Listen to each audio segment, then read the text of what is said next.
Assalamualaikum warahmatullahi wabarakatuh. Pada kesempatan ini ingin saya berkongsi satu lagi doa, sebuah lagi doa yang saya selalu baca dan moga-moga dengan perkongsian ini tuan-tuan dan puan-puan juga dapat membacanya ya. Ini doa yang agak masyhur yang kita dapati kebanyakan orang yang terlibat dalam public speaking akan membaca doa ni.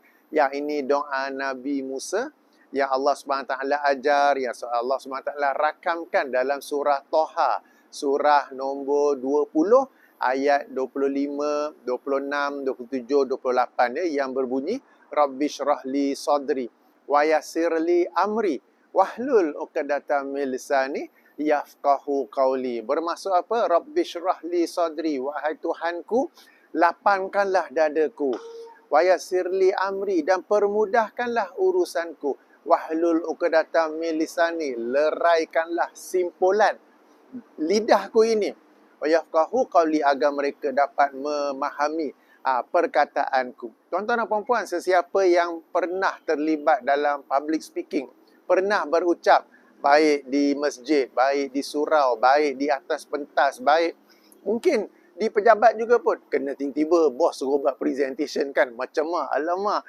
Jadi bila kita menghayati maksud doa ni, ianya sangat tepat kerana ia memang merangkumi apa yang sedang dirasai oleh seseorang itu, khasnya apabila dia baru menceburi bidang public speaking. Macam saya sendiri dulu pada awal tahun 2000, okay, 2003, 2004 apabila saya mula-mula tulis buku. Kemudian alhamdulillah orang jemput saya untuk membedah buku saya. Jadi memang Rabbi syrahli sadri, lapangkanlah dadaku. Dada ni rasa macam begitu sempit, begitu anxious, begitu berdebar-debar, begitu macam mana nak describe? Tak dapat cari perkataan nak describe ya. Jadi Rabbi syrahli sadri ini sangat-sangat membantu memberi ketenangan, memberi kelapangan supaya apa yang kita nak cakap tu pun jadi lancar. Kalau tidak macam berserabut je kepala, berserabut je dada. Bila nak cakap tu pun tersangkut-sangkut ya. Okey, wa yassirli amri, permudahkanlah urusan. Jadi apa saja kaitan urusan dalam kita hendak berucap itu, Allah SWT permudahkan. Dalam kes Nabi Musa ni, dia Allah SWT utus untuk berdakwah kepada Fir'aun. Fir'aun ni maharaja dulu yang kita kata apa? Yang zalim, yang apa kan. Jadi dia berdoa, Allah permudahkan urusan dia. Wa yafqahu qawli, dan leraikanlah simpulan pada lidahku. Apa dia? Sebab bila nak cakap public speaking ni kan, lidah tu kita terasa seolah-olah ada simpulan. Susah nak cakap. Cakap pun tersangkut-sangkut. Jadi begitu. Jadi ini doa yang agar dileraikan simpulan pada lidah, yang dengan itu kita dapat bercakap dengan lancar. Yafqahu qawli, agar mereka dapat memahami perkataanku, dapat memahami ucapanku. Tuan-tuan dan puan-puan, yang penting dalam public speaking ialah audience, target orang yang kita nak cakap tu dapat faham apa yang kita cakap. Kalau kita cakap tetapi dengan cara penyampaian yang tak bagus, mereka tak faham, mesej tak sampai, maka public speaking kita itu gagal. Okey, jadi ia bukan diukur kita ni sama ada pandai cakap atau tidak, tapi yang penting orang yang kita cakapkan tu. Macam saya sedang cakap kepada tuan-tuan dan puan-puan dalam rakaman YouTube ini, tuan-tuan dan puan-puan faham ke tidak?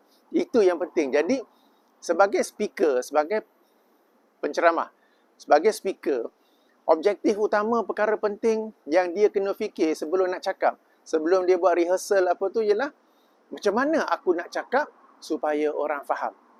Jadi antara hikmah, antara pelajaran daripada doa ini ialah kita bukan sekadar public speaking, tetapi kita juga bercakap agar orang dapat faham. Jadi doa ini adalah ketika saya dulu, tahun 2003 ke 2004, ketika itu saya dijemput untuk memberi talk, kuliah dalam menerangkan hujah-hujah golongan anti hadis. Ringkasnya, membedah buku, menjelaskan buku saya 20 hujah golongan anti hadis dan jawapannya. Jadi ketika itu saya memang tak ada background public speaking, apa, cuba-cuba je lah. Kita kata bidang terjun kan, sebab sebelum ni saya tulis buku saja. Ini pertama kali mendapat jemputan, dan bila saya pergi situ, sambil bercakap, saya sendiri tak puas hati.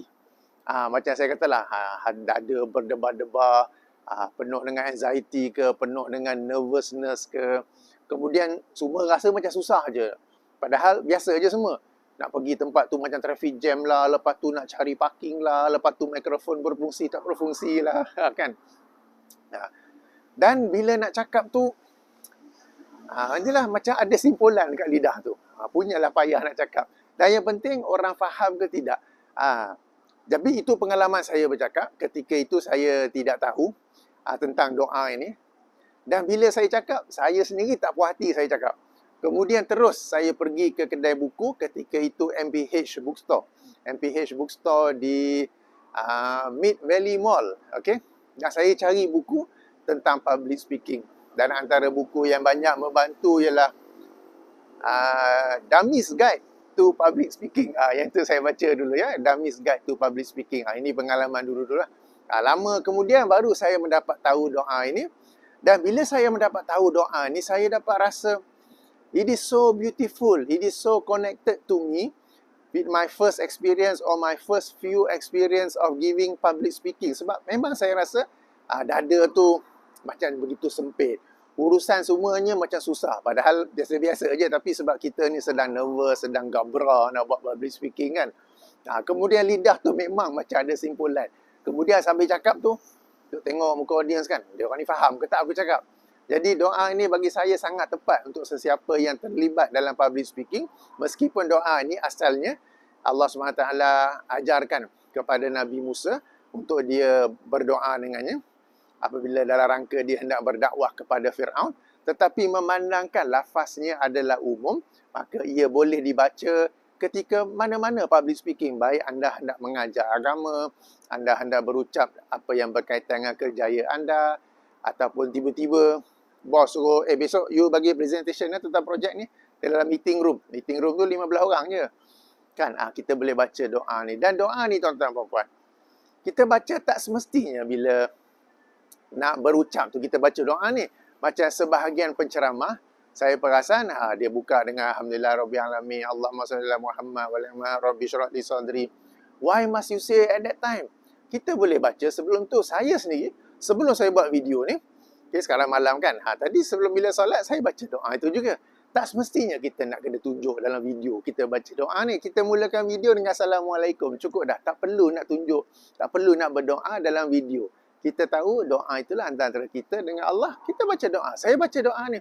Tapi saya tak pernah baca di dalam video. Betul atau tidak? Okay. Jadi tuan-tuan dan puan-puan, surah Toha, surah 25, 26, 27, 28. Ayuh sama-sama kita amalkannya, kita hafalnya, kita mengecapi maksudnya.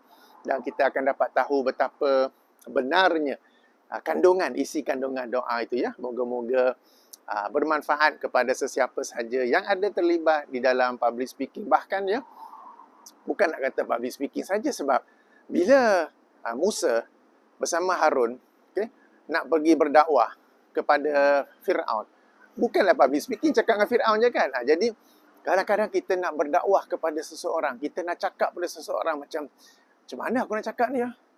Macam mana aku nak tegur dia? Macam-macam perkara berlintas di fikiran, di hati apa kan. Baca doa ni juga. Ia tidaklah terhad kepada public speaking. Sebab saya ulangi, apabila Musa nak pergi berdakwah kepada Fir'aun, bukanlah dia nak public speaking, bukanlah nak cakap dalam stadium ke di tepi piramid apa, tak. Nak bercakap dengan Fir'aun tu. Dia bukan public speaking, one to one. Paling-paling mungkin adalah juga pembesar-pembesar Fir'aun yang hadir sama kan. So, dalam rangka kita nak berdakwah, kita nak tegur orang ke, kita nak menyampaikan kebenaran kepada orang ke, kita rasa kekok, kaku, terhalang, traffic jam, macam-macam lain, bacalah juga doa ini ya. Moga-moga bermanfaat. Baik.